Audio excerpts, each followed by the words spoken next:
সিলেটের গোয়াইনঘাটের নয়নাভিরাম বিছানাকান্দি। সবুজ পাহাড়, পাথরের বিছানা আর শীতল জলের মিলনে একসময় ছিল দেশের জনপ্রিয় পর্যটন কেন্দ্র। কিন্তু ভয়াবহ যাতায়াত দুর্ভোগে আজ পর্যটকদের কাছে ভুলে যাওয়ার নাম এই বিছানাকান্দি। যাতায়াত ব্যবস্থায় নজিরবিহীন দুর্ভোগ, পর্যটন সংশ্লিষ্ট কর্তৃপক্ষের উদাসীনতা ও স্থানীয়দের অনাগ্রহের কারণে বিছানাকান্দি এখন অনেকটাই পর্যটক শূন্য।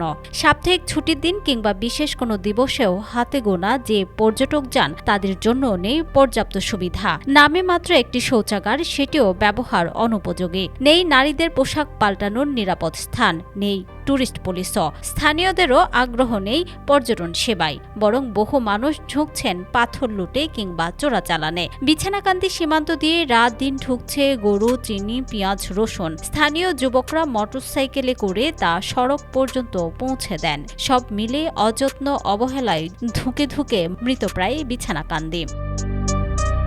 পর্যটক না থাকায় বেকার ফটোগ্রাফার ও নৌকার মাঝিরাও, ফলে চোরাচালান যেন নতুন জীবিকার পথ।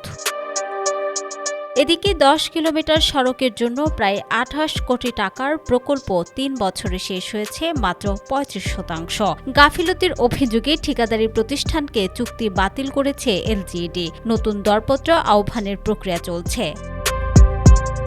জেলা প্রশাসন বলছে, সিলেটের পর্যটন কেন্দ্রগুলো নিয়ে নতুন মহাপরিকল্পনা করা হচ্ছে। বাস্তবায়ন হলে বিছানাকান্দি ফিরে পাবে পুরনো জৌলস। স্থানীয়দের আশা, সড়ক ঠিক হলে আবারও ভিড় জমবে, পর্যটকে গান বাজনায় মুখর হবে নৌকার সারি, আর ফিরবে বিছানাকান্দির হারানো প্রাণ। News desk, Dhaka digit.